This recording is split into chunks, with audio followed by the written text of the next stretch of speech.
At ngayon naman po ay dadako po tayo sa 30 minutes na pagtatanong at sagot. Uulitin ko lang po, meron po tayong rules and regulations sa mga bagong nakarating pa po. Ito po ibabasahin ng ating second moderator bilang pagpapaalala sa rules and regulation ng ating pagtatalakay na ito.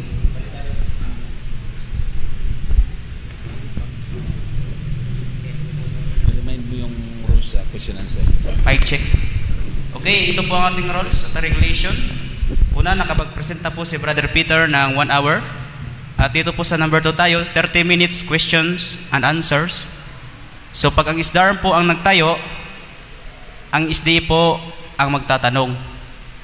At ang kanyang itatanong po ay ayon na po sa presentation, at isang person ay isang tanong at dalawa lang po yung follow-up na question. Yun po ay napagkasunduan ng mga inyong lingkod. At no side comment po during sa pagtatanong or sa pagsasagot, at higit sa lahat, direct to the point. Either you like it or not sa sagot, yun na po.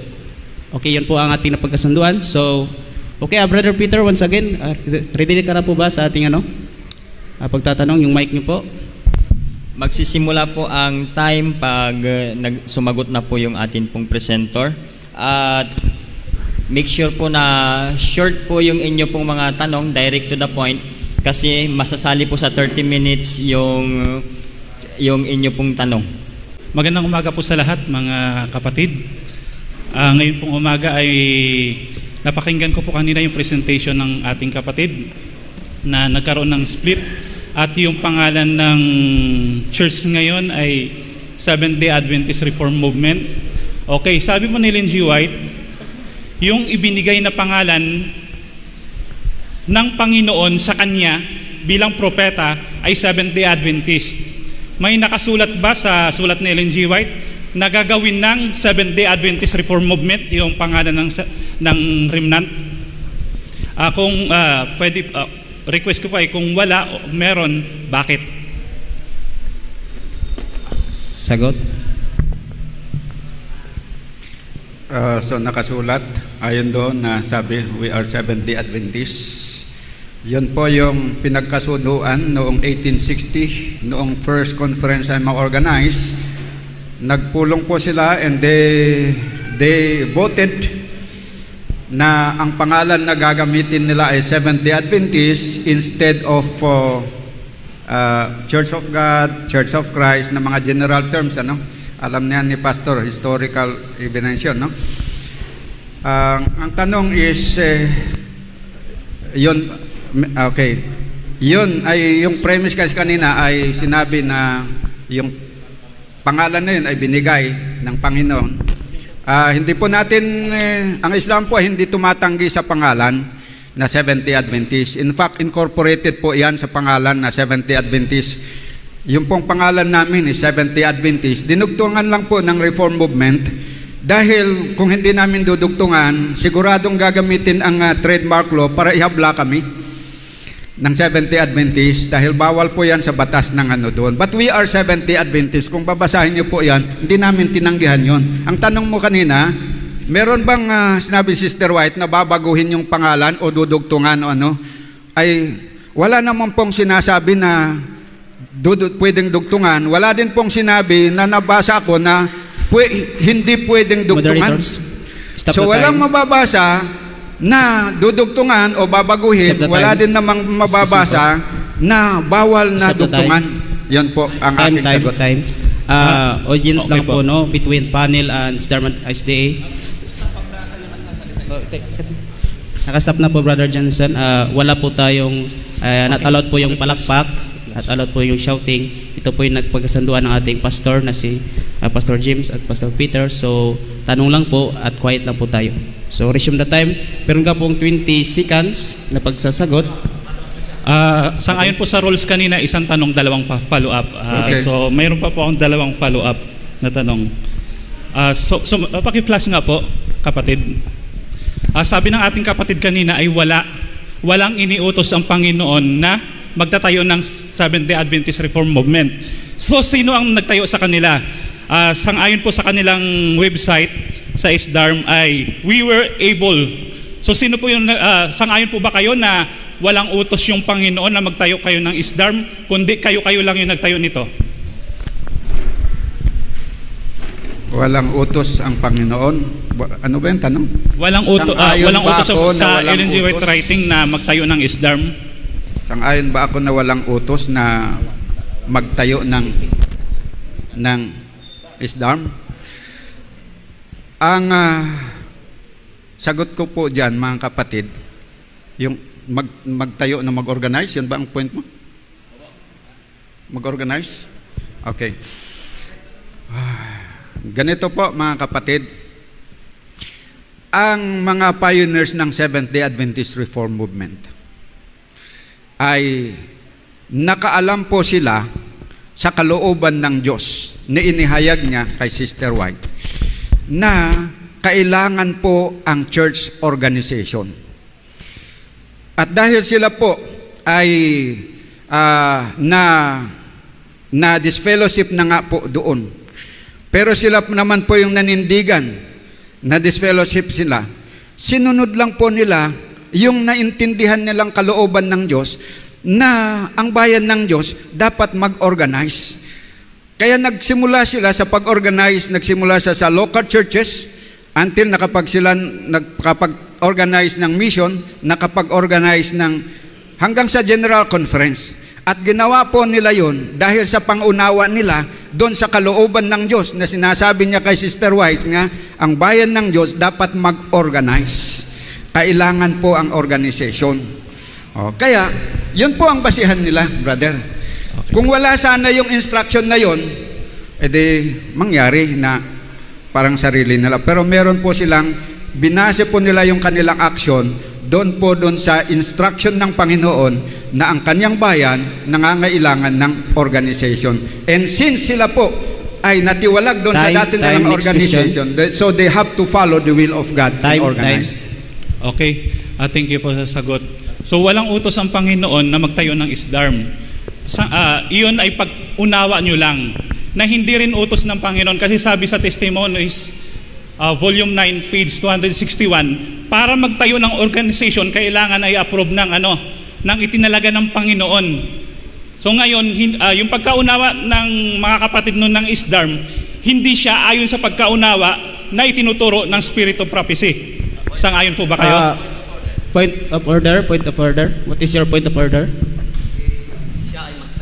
Okay, sige po. Nandito po sa ating rules po ay direct to the point.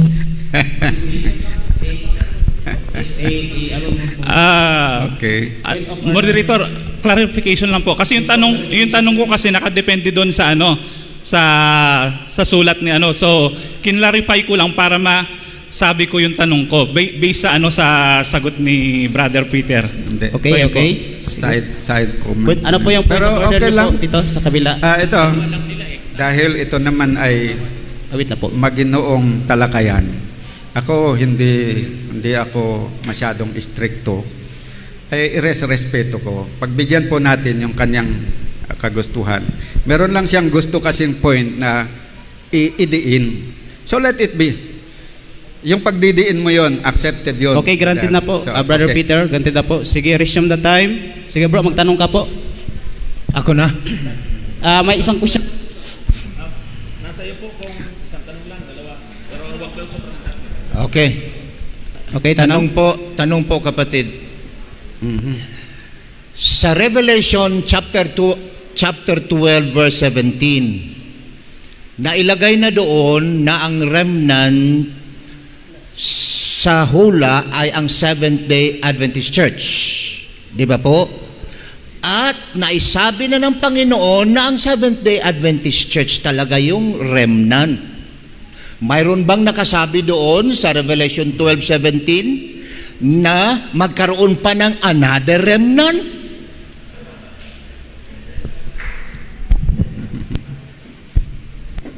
Okay, sagot po Brother Peter, 2 minutes. Now. Una, hindi po ako sang-ayon doon sa premise niya na nakalagay daw po sa Revelation 12:17 na ang remnant ay Seventh-day Adventist. Wala po akong nabasa doon kapatid na doon sa Revelation 12:17 na ang remnant church ay Seventh-day Adventist. So, I will not endorse that Okay. premise. This is not anymore a question because this is just an answer to your hindi sang-ayon. No, hindi, ikaw hindi, ikaw okay. nagsabi kanina na ang Seventh-day Adventist Church ay remnant at yun ang sabi ni Ellen G. White ng Seventh-day Adventist Church ay remnant. Ngayon, pupunta na ako sa question pangalawa. Hindi mo nasagot ang una, ha? Excuse me hindi po. mo na. Okay, Excuse me okay. po, excuse Okay. me. Moderator's time. Uulitin ko po with all due respect lang po as a Adventist. No shouting, no clapping po. Just formal lang po tayo, okay? Okay, salamat po. Sige po, direct to the question po. Ang ating rules po dito sa number 2. Question na po kayo. Okay po. Number 2. Dahil po ay naging covenant na po ng Diyos ng Seventh-day Adventist Church ay remnant doon po pa sa Revelation 12:17. Sa Psalm 89:14, hindi na mababago ng Diyos yan. Ang Seventh-day Adventist Church, siyang remnant. Wala nang ibang remnant. Kung mayroon mang maging remnant, ay hindi totoong remnant yon. Tanong, kayo ba itong totoong remnant na nagsanga sa totoong remnant? Kayo ba ito? Sagot po, Brother Peter. 2 minutes. Meron ka pong 2 minutes sa pagsagot. Ang tanong niya, kami daw ba ang totoong remnant na nagsanga sa totoong remnant? Tama po yung tanong? Malinaw?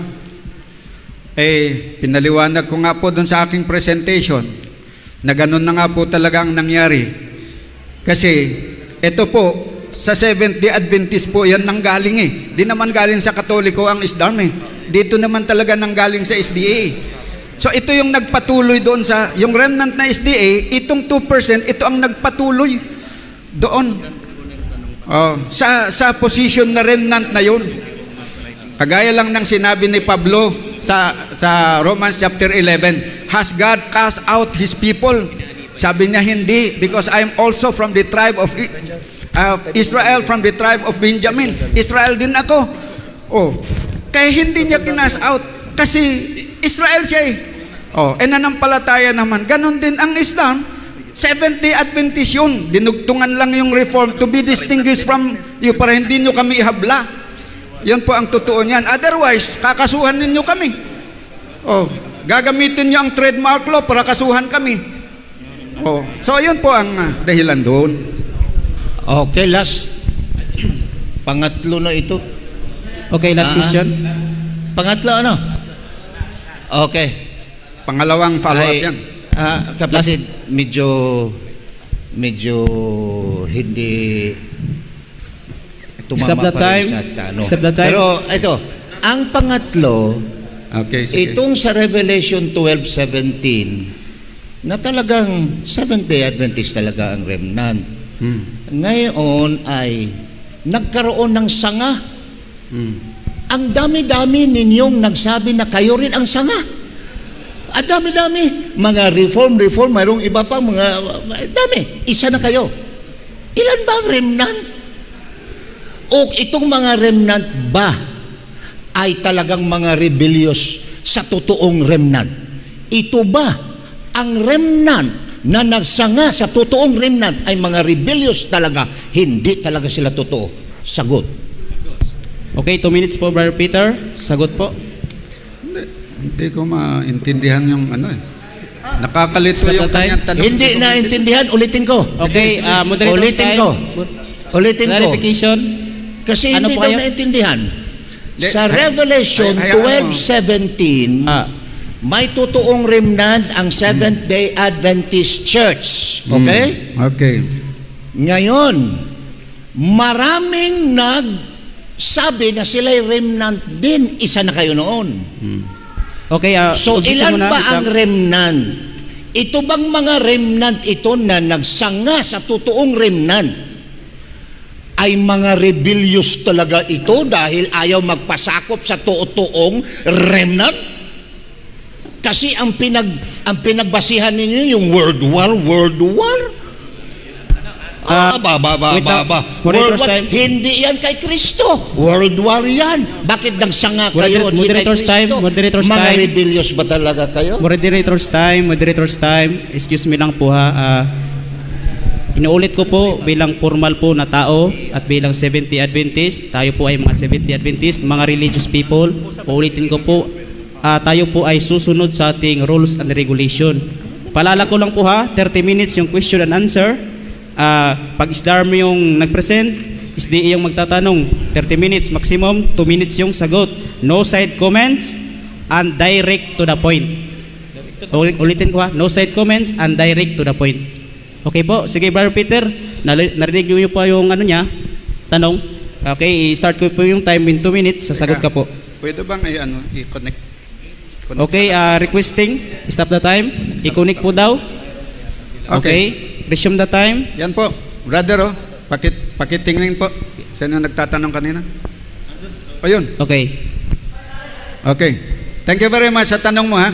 Pusa yata. Okay. Try nyo lang po. Kung pusa ba nagbabasa yan? Yan po, yung sinasabi ko po yan, yung remnant na 70 Adventist, kung titignan nyo doon sa chart, yun na po, ipinagpatuloy lang po ng minority, nagpatuloy lang po doon sa pagiging remnant, kasi SDA nga sila, nanatiling SDA, nanatiling tapat sa katotohanan, kaya yun, tinuloy lang nila yun.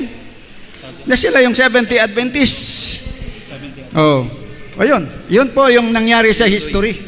Okay. Ngayon, kung ayaw mong tanggapin, nasa inyo yung brother. Pero ganun po yung hanay. Okay, meron pa po magtatanong? Okay. Sige po. Tama na po yung sa kanya, 3 na po. Okay, sino? Okay, sige, thank you. Tinanong kayo kanina kung kayo ay galing sa remnant. Tapos kiniklaim nyo na kayo ay remnant. At ang sabi nyo, gano'n na nga. Ngayon, meron akong gustong ipakita sa screen. Pwede ba natin ipakita to?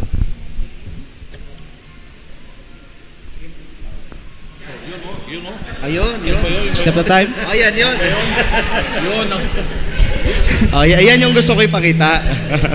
Okay, so ito yung question ko. Kasi tinanong kayo kanina kung kayong remnant ay galing din sa remnant. Ang sabi kasi dito, will God cast away His people because some in the church are losing out in their experience, permitting the spirit of the word to alienate them from God and from the truth? Will the Lord raise up another people to carry the great reform message for this day and generation to the world? Ang sabi po, nay, verily. Yung word na verily dito ay makikita natin doubtlessly or honestly, hindi na daw magkakaroon pa ng ibang magdadala ng great reform message, kundi yung nagdadala na nung present ng 1893. Ang tanong, saan kayo dyan? Okay, maraming salamat po. Brother Peter, may 2 minutes ka pong sasagot. Saan kami sa? Saan kami? Saan kayo po dyan? Sa? Saan kami sa? Uulitin Okay. ko po ba yung tanong? Okay. Okay, sige. So, will God cast away His people Yes. because some in the church are losing out in their experience, permitting the spirit of the word to to alienate them from Yes. God and from the truth? Will the Lord raise up another people to carry the great reform message for this day and generation to the world? Nay, verily. Yes. Nasaan kami? Yes. Dito. Oo. Okay. Saan kayo dyan? Nandito kami doon sa people of God. People na of hindi God. na-cast out. Okay. Kung Kung tignan kayo mo yung... Okay. Tika. Ako magpapaliwanag. Sige, sige. May 1 minute Sabi na po sa... dito, will God cast away His people? Yes. Oh, hindi. Sino ba yung people niya? Yung people niya, yung mga sumusunod sa kanyang kalooban. Ika-cast out ba niya? Hindi. Kaya doon kami sa people of God, binasa ko nga, present ko nga kanina, we are Seventh-day Adventists. Hindi naman kami Katoliko, hindi naman kami Protestante. Kami yung people of God, pakita mo nga dito sa sa screen. Okay. Yun na nga doon, tignan niyo yung pattern, yung sinampol ko na ginamit ko. O dito yung Jewish church, di ba? Ayun, nagpatuloy yun, faithful.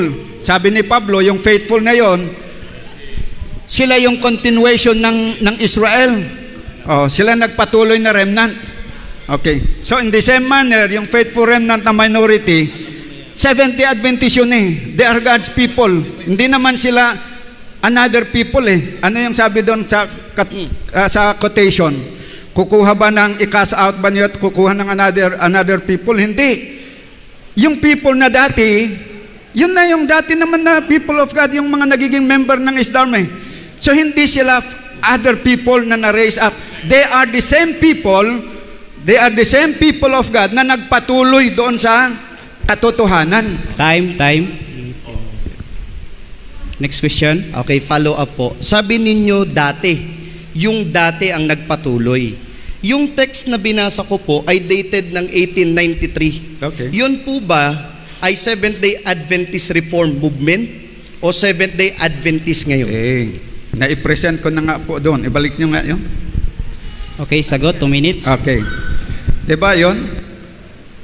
Yung binasa mo 1893, yan ay saklaw po yan ng period from 1844 to 1914. Mr. Moderator. Okay, so yon po yun. Doon po yun. Mr. Moderator, okay lang pong... Stop the time. Teka. Ang question ko po kasi ay yung pong nakasulat po sa Review and Herald, September 12, dated 1893. Nang sinasabi po dito, wala nang iba pang lalabas,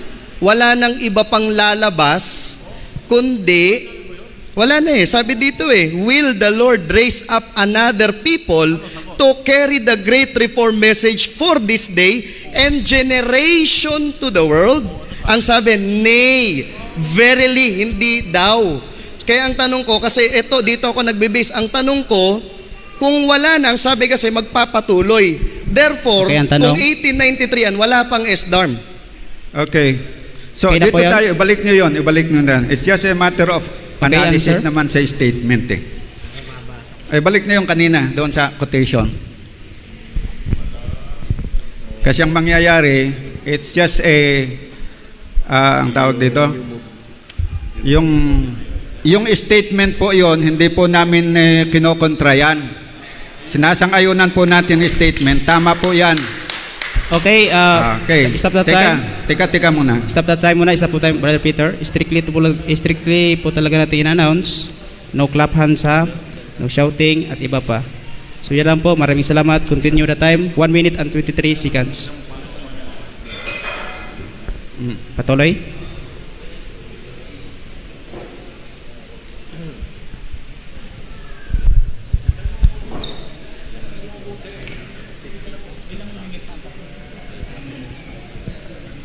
Okay na po, Brother Peter. Patuloy na po tayo. Okay. Sige po. So, yun po. Malinaw naman po doon, saklaw pa rin po doon sa sinasabi namin na ang Remnant Church from 1844 to 1914, Seventh-day Adventist. So, hindi namin yan kinokontra. Wala po kaming issue dyan. Kaya nga ang issue, kung ibalik mo yung sa akin, yung sa PowerPoint ko.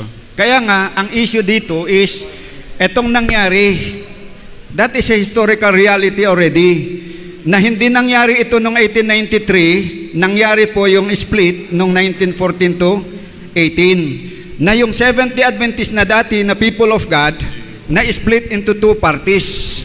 Kaya ang tanong dito, sino ang memorial qualification na mag-inherit doon sa pangalan ng remnant? Yung mga lumabag o yung sumunod? Yun lang po ang issue doon eh. Kasi sila nga yung nakapasok na silang lahat doon sa people of God noong 1893. Okay, people of God silang lahat. Ngayon na-split sila, nagiging 2 parties na. Okay. Ngayon, parang lumalabas na aalisan nyo yung karapatan ng 2%. Seventh-day Adventist naman, dati namang member yan. It is not from another group of people. Next question po, last. Kaya yun ang issue natin na i-resolve ngayon. Hindi yun. Next question. So, last, ayan po, ang 12. Okay. Saan kami nung 1893? Doon po sa Seventh-day Adventist. Time na po. Sige, next question. Okay, so ibig sabihin, hindi pala kayo yung magko-continue na yan. So ito ngayon ang tanong ko. Kung hindi kayo yan, yung bang nasa baba kayo, babasahin ko po. And yet, there are some misguided individuals, one here and one there, who put forth this claim, believing that the mantle of leadership has fallen upon them and that they are chosen to head a new movement. They are merely following in the steps of the enemies of this message who have existed through the years. Kayo po ba yan? Malinaw po na hindi po kami yan. Tignan ninyo basahin natin. And yet there are some misguided individuals, one here and one there, who put forth this claim, believing that the mantle of leadership has fallen upon them and that they are chosen to head a new movement. Hindi po kami yan. Yan, nangyari po yung mga tao yan noon sa panahon na yun, noong 1860, nung panahon na yun. May mga tao na gayon na misguided. Hindi po kami yan. Wala pa nga ang Islam noon eh. Wala pa yun. Yung mga misguided na yun, hindi po yung 2%, kasi yung 2%, hindi po sila misguided. Those are different people in the past. So huwag po, kung tanong mo, kami ba yun? Hindi po kami yan. Meron pa pong 1 minute. May 1 minute pa po kayo sa pagsagot, Brother Peter. May 1 minute pa po. Next question. Sige. Sige po. Okay, next. Ayan, kalma lang, kalma. Sige. So, ang aking question naman ay doon sa presentation mo kayo na Brother Peter, ay sinabi mo doon na yung faithful, doon dapat ikakapit yung remnant. Ang tanong ko, sino magdidetermina kung sino ang faithful, tao o Diyos? Okay, 2 minutes ang sagot, Brother Peter. Kasi sabi mo, yung remnant sa faithful, sino ang magsasabi kung sino ang faithful, Diyos o tao? Sino ang magdidetermine kung sino ang faithful at ano doon at unfaithful? Oo, kung sino ang magsasabi dapat nun, Diyos o tayo? Okay. Sagot. Ang Diyos ang pangunahin na dapat magsabi kasi siya ang mas nakakaalam in and out ng isang tao. Yan. Pero ang tao makapagsasabi din batay doon sa kanyang nakikita. Kaya nga, kayo nga, na marami akong nakikita mga Adventist na sinasabi na ang mga Islam daw unfaithful eh. Okay. Di ba? Ngayon, ibig sabihin, ang tao pwede nang makapagsabi. Iyon. Ngayon, sinasabing unfaithful kami. Follow up na. Pero ayon din sa mga binasa natin, sabi yung majority naging unfaithful. Yan. Okay, follow up. Okay, sige. Merong lumabas sa inyo kasi sabi nila, hindi kayo faithful. Ay di tama rin pala sila. Kasi umalis sa inyo yung IMS, di ba pa? Eh di pwede pala yun. At pwede sila pala tayong maniwala sa kanila na hindi rin kayo faithful. Okay. So, may lumabas sa amin. Sabing hindi kami faithful. Oo, kaya umalis eh. Totoo yun. Pwede ba yun?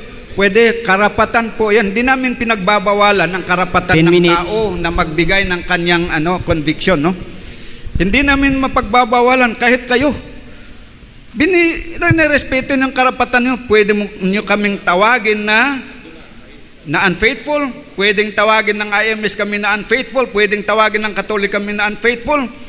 Pero naniniwala kaming kay faithful. Ang ginagawa namin is ipinapasa Diyos namin. Ang Diyos ang mas higit na mag-decide kung totoo yung sabi nilang unfaithful kami, mananagot kami. Pero kung pagdating ng judgment, God will vindicate us, ay di sila ngayon ang mali.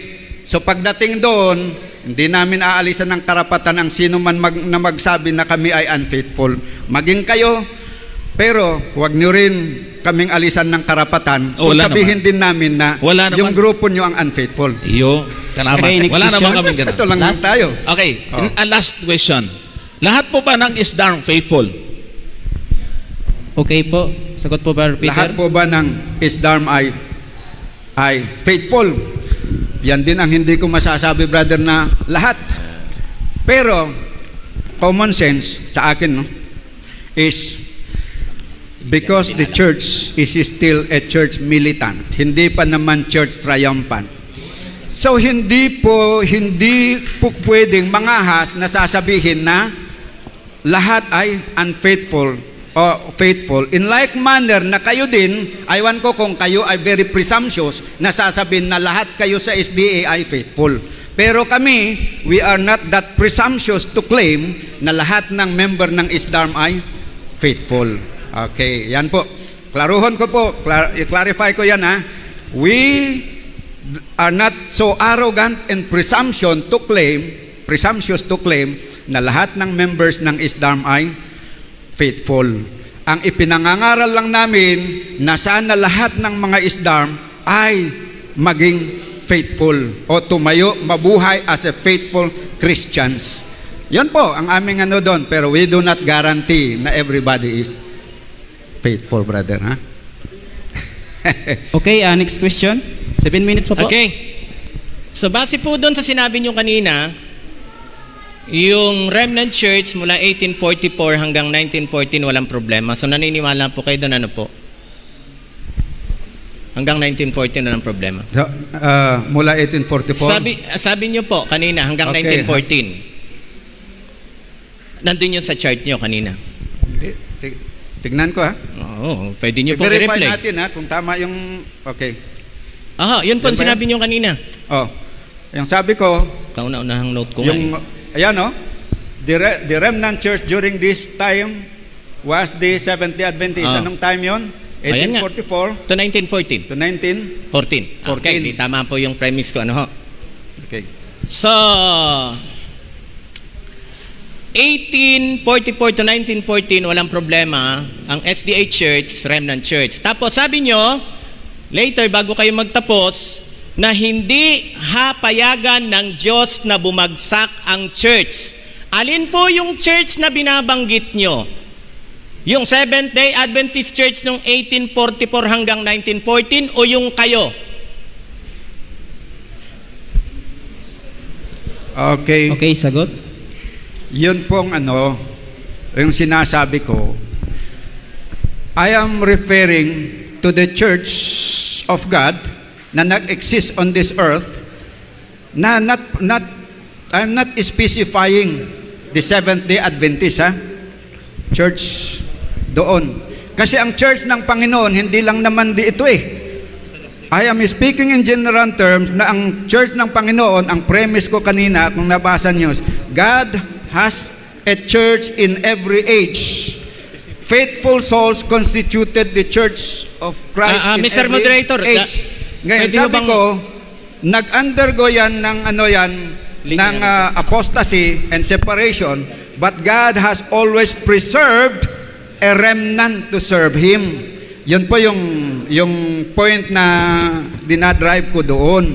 Ibig sabihin, magkaroon man ng apostasy, meron at merong tatayo na magpapatuloy doon sa tamang pagsimba at paglilingkod sa Diyos. Yun po yung aking Clarification po. Okay, clarification. Dito panibago, hindi to clarification. Okay, so yung clarification. 1844 yun na church dyan, ay hindi yan particular sa Seventh-day Adventist? Kasi ang point ng question ko, 1844 hanggang 1914. Hindi po yung mula kay Adan hanggang... Okay. Okay, Brother Peter, meron po ba kayong counter? Okay, sige ha. Tignan mo po yung chart ko sa una. Okay, sagot. Sinimulan ko doon sa church na na-establish. Yan po yung premise ko. Na yung church na Remnant Church noon na itinayo ni Kristo. 5 minutes. Although nakaranas yan ng mga apostasy, pero meron at meron in every generation, meron at meron ang mga faithful ones na matitira. So yon, kaya nga pagdating naman doon sa 1844, yan ang bayan ng Diyos, SDA, pero nagkaroon ng apostasy based on history, pero meron namang 2% na hindi sumama doon sa apostasy sa pagsama sa gira. Yun po ang point. So sige. So, ang sabi niyo po kasi nagbabase lang ako sa inyong sinabi. Sabi nyo, hindi hahayaan ng Diyos na bumagsak. May Okay. mga umalis pero hindi hahayaan ng Diyos na bumagsak ang Okay. church. So anong church yung sinasabi nyong hindi hahayaan ng Diyos na bumagsak? May mga umalis pero hindi hahayaan ng Diyos. Saan sila alis kung wala naman silang aalisan? Na sinabi mong church na hindi babagsak. Okay, So ano yung church? Sino yung church na hindi babagsak na may mga umalis? Okay, 2 minutes. Sagot. Ang point of question ko ha, yung Okay, hindi babagsak time. na church na inalisan ng 2%. Okay, sagot. Medyo nasisilip ko yung punto ni kapatid. Ano? Bahala na po kayong Kaya nga, manilip. Dinadala ko nga kayo doon. Yung sinasabi ko ng mga church, yung true church of God, dito sa mundo yung sinasabi ko, na hindi hahayaan ng Diyos na babagsak. But I'm not talking about organization, na yung organization di babagsak. God's church, composed of the faithful ones. Hindi yan babagsak. Tignan nyo, merong mula sa period of Ephesus, di ba merong yung sa Jewish church, may bumagsak. Pero may remnant na nagpatuloy. Okay, yun ang naging Christian church. Pagdating ng Pergamos period, may apostasy. Pero hindi naman 100% lahat nag-apostatize, merong remnant. Okay, yung nagpatuloy, Christian church. Tapos doon yung mga nakakita doon sa apostasy ng papacy, umalis sila, nag-separate sila. Okay, so sila ngayon ang nag-compose ng Church of God. Pagdating ngayon, di ba, in-explain ko kanina, pagdating ng period ng Philadelphia, okay, na-fall yung Protestant churches, pero may remnant na natira. Sila yung nagpatuloy at yun ang nagiging Seventh-day Adventist. Okay, majority naman nung 1914 nag-apostatize, pero meron ding natira. Yun yung ibig kong sabihin doon, na in every age, meron talagang tagapagtanggol ang Diyos ng katotohanan. 2 minutes. Yan po. Next. Okay. So last question, sige po, dahil walang pakialaman ng sagot. Pwede bang paki-flash nga nito, paano ba? Okay, stop the time. Ito po yung tanong. Pastor, ang tanong, sabi dyan, remnant is Seventh-day Adventists who formed this organization. Andyan po yung ano po yung remnant ang binabanggit? Seventh-day Adventists. At sinabi pa ni Mrs. White, in clear terms that the prophet John speaks of the remnant or the last church as those who keep the commandments of God and have the testimony of Jesus Christ. Ayan po ang sabi po doon sa Seventh-day Adventists. Kayo po ba yan o yung 1844 na inalisan nyo? Okay, sagot. Yung sinasabi dyan sa volume 6 na sabi nyo doon na nakasulat, malinaw naman po yung present ko dyan Yan ay saklaw po doon sa 1844 hanggang 1914 na Seventh-day Adventist ang Church of God yon. Di ba yun? Di ba malinaw sa iyo yan? So, anong taon yan? Kung sabihin mong 1863, di pasok doon na ang church doon ay Seventh-day Adventist. Di pasok. Ang pinag-uusapan natin doon, kasi wala namang kaming issue doon, kung yung Seventh-day Adventist ba, noong time ni Sister White na yan ay remnant o Church of God, tanggap po namin yun. Ang pinag-uusapan nga natin dito, after the split, dito sa dalawang grupo na ito ang bone of contention na pag-uusapan natin. Sino ang nagpatuloy doon sa line of truth that made them Seventh-day Adventists? Because if you are faithful to the line of truth, that will make you Seventh-day Adventist. Hindi yung claim mo, kahit sabihin mong Seventh-day Adventist ka, kung wala naman sa'yo, hindi ka man faithful sa line of truth, your claim will only be false. Time po. Okay, thank you so much po mga kiliw naming taga-subaybay at lalo na po ang ating mga taga-tanong at taga-sagot sa 30 minutes na tanungan.